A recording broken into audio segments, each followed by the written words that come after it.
ये भाई बहनों, आज की रोटी की हर सदस्य व्यक्तियों के लिए यीशु ख्रिस्तांची मधुर नावाची सप्रेम नमस्कार। आज की दिन 23 मे 2024 दिवसा सोबत संवाद।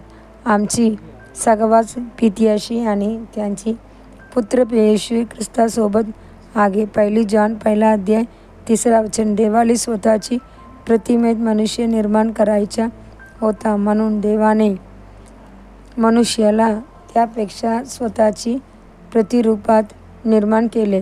देवाची प्रतिमेत त्याने त्याला निर्माण केले। उत्पत्ती 1 अध्याय 27 वचन।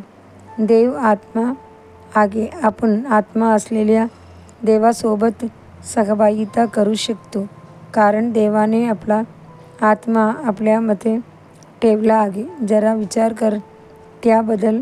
आपल्या नकळत आपली अंतःकरणे देवासोबत सहवासाची इच्छा बाळगतात। पशुसोबत संवाद ठेवायला आम्हाला कधीच आवडणार नाही, कारण पशूच्या तुलनेत आपली निर्मिती वेगळ्या पद्धतीने झाली आहे। प्रत्येक पशु त्याची स्वतःच्या प्रजातीने ओळखतो, परंतु आपण ज्याने देवाची प्रतिमेत निर्माण केले आहे, देवाची आत्म्याने आपल्यामध्ये वास करून देवासोबत संवाद ठेवण्यासाठी बोलावले आहे। दावीदाला देवासोबत अशा सहवासाची इच्छा होती। तो म्हणाला, जशी करीन नाल्याच्या पाण्याला चपळते, त्याचप्रमाणे हे देवा, माझा आत्मा तुझ्यासाठी झोकून दे। माझा आत्मा देवासाठी जीवित, देवासाठी दगाणलेला आहे। मी कधी येईन आणि देवासमोर हजर होऊ? स्तोत्र 45 अध्याय 1 आणि 2 वचन। होय, आत्मा अर्धा चढी आणि आत्मा दगन। आपल्या शरीरात परमेश्वराची संवाद असणे आपल्याला शक्य नाही। आपल्या बुद्धीने भगवंताशी संगती साधता येत नाही, परंतु आपण आपल्या आत्म्याने प्रभूशी सहभागिता करू शकतो। जेव्हा आपण प्रार्थना करतो, तेव्हा आपला आत्मा देवाची आत्म्याशी सामील होतो आणि आम्ही आमच्या आत्म्याने त्यांच्याशी संवाद साधतो।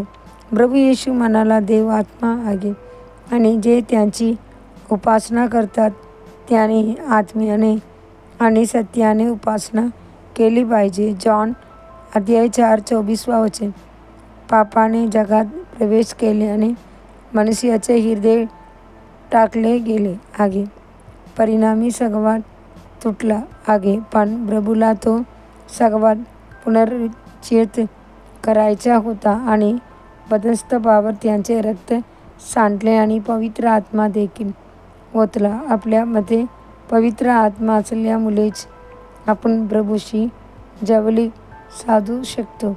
पवित्र शास्त्र म्हणते, जर आपण म्हणतो की आपली त्याच्याशी संवाद आहे आणि अंतरात चालत आहे, तर आपण खोटे बोलतो आणि सत्याचे पालन करतो नाही। पण जर तो प्रकाशात आहे तसे आपण प्रकाशात चाललो, तर आपली एकमेकांशी संवाद आहे आणि त्याचा पुत्र येशू ख्रिस्त यांचे रक्त आपल्याला सर्व पापापासून शुद्ध करते। 1 जॉन 1 अध्याय 6 वचन आणि 7 वचन।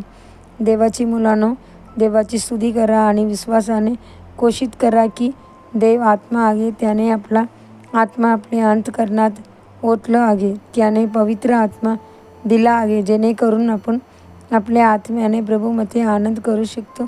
म्हणून आपण परमेश्वराची नित्य संवाद ठेवू आणि भगवंताशी असलेले संवाद शेवटपर्यंत जपा। पुढील चिंतनासाठी श्लोक। कारण परमेश्वर त्यांचे लोकांमध्ये आनंद येतो, तो नम्राने तारणाने शोभा देईल। स्तोत्र 149 अध्याय वचन 4। दिवसासाठी बायबल वचन सकाळी 1 इतिहास 19 अध्याय से 21 अध्याय।